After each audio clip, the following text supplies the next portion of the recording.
జనవరి నుంచి జిల్లాల్లో పర్యటిస్తారని వైసీపీ అధినేత పులివెందుల ఎమ్మెల్యే జగన్ రెడ్డి చెప్పారు. ఉమ్మడి శ్రీకాకుళం జిల్లా వైసీపీ నేతలతో జగన్ సమావేశమయ్యారు. కూటమి ప్రభుత్వం 6 నెలల్లోనే వ్యతిరేకత మూటగట్టుకుందంటూ కామెంట్స్ చేశారు. సంక్రాంతి తర్వాత పార్లమెంట్ నియోజకవర్గాల్లో పర్యటిస్తానని, కార్యకర్తలతో మమేకమవుతానని అన్నారు. పార్టీని మరింత బలోపేతం చేసేలా పనిచేయాలని నేతలకు జగన్ సూచించారు. కానీ ఫస్ట్ టైం ఇలాంటి ప్రభుత్వం చూస్తూ ఉన్నాం. 6 నెలలు గడవక ముందే ప్రభుత్వంలో మీద వ్యతిరేకత ఈ స్థాయి నుంచి ఇక్కడ కనిపిస్తూ ఉంది.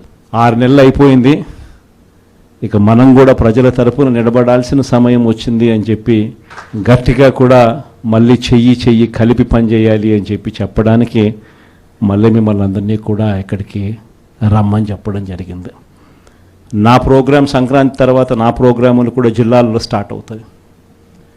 నేను కూడా సంక్రాంతి అయిపోయిన తర్వాత జనవరి 3వ వారం నుంచి, జనవరి చివరిలోనో జనవరి 3వ వారం నుంచో నా ప్రోగ్రాములు కూడా జిల్లాల్లో స్టార్ట్ అవుతాయి.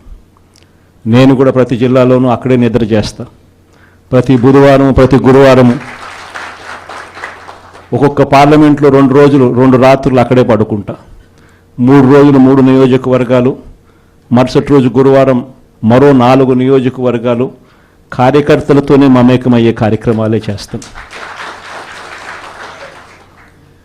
ప్రోగ్రాం పేరు కూడా కార్యకర్తలతో జగనన్న పార్టీ బలోపేతానికి దిశా నిర్దేశం అనే ప్రోగ్రాంతోనే ఆ ప్రోగ్రాంలో కూడా అడుగులు ముందుకు